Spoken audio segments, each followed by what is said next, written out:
जय हिंद, जय हिंदुस्तान जिंदाबाद। आप देख रहे हैं जेके मीडिया। वेस्ट बंगाल में दूसरे चरण के जो वोटिंग है वो शुरू हो चुकी है और 142 सीटों पर जो है मतदान जारी है। और इसी बीच आपको बता दें, बंगाल में जिस तरह से आपने सुना पहले झड़प हुई, उसी झड़प के बाद जो है अब 142 सीटों पर मतदान जारी है। इसी बीच टीएमसी के कार्यकर्ता देखिए क्या कह रहे हैं। टीएमसी के कार्यकर्ता यानी कि भारतीय जनता पार्टी ने आरजी कर रेप विक्टिम की मदर को टिकट दी, उसका घेराव जो है टीएमसी के कार्यकर्ता कर रहे हैं और वहां पर काफी गहमा गहमी है। और जिस तरह से वोटिंग हो रही है उसको लेकर सुरक्षा के तो कड़े इंतजाम है, लेकिन कुछ ऐसे इलाके भी हैं जहां पर बताया जा रहा है कि टीएमसी के कार्यकर्ताओं के साथ साथ वहां के जो लोकल गुंडे हैं वो अपनी मनमानी कर रहे हैं।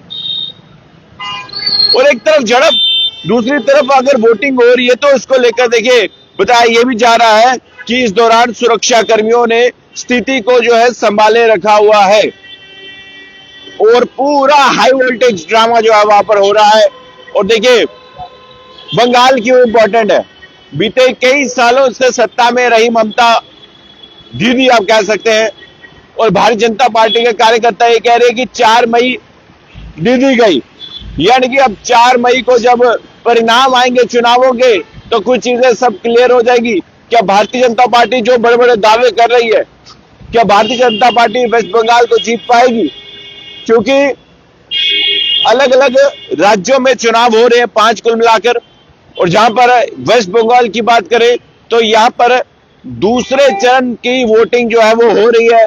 और आज से जो यानी कि सुबह से ही वोटिंग की प्रक्रिया जो है वो शुरू हो चुकी, और मतदाता जो है अपना मतदान करने के लिए यानी कि वोट करने के लिए जो है वो अपने अपने घरों से सुबह से निकले। लेकिन इस दौरान जो है जो आरजे कर जो पीड़िता यानी कि जिसके साथ रेप हुआ था उसकी माता को बीजेपी ने जिनका नाम है रत्ना देवनाथ, उनको जब टिकट दी तो अब टीएमसी के कार्यकर्ता उनका घेराव करते हुए जो है उनका विरोध करते हुए नजर आए।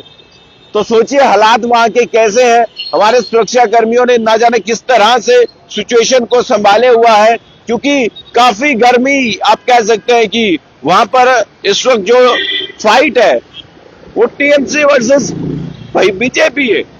बीजेपी का ये दावा है, गृह मंत्री अमित शाह भी ये कह रहे हैं कि 4 मई को जो है दीदी को टाटा बाय बाय कहना है। क्या ये सच हो पाएगा या नहीं, फिलहाल ये वक्त ही बताएगा। देखते रहिए जेके मीडिया। धन्यवाद, जय हिंद।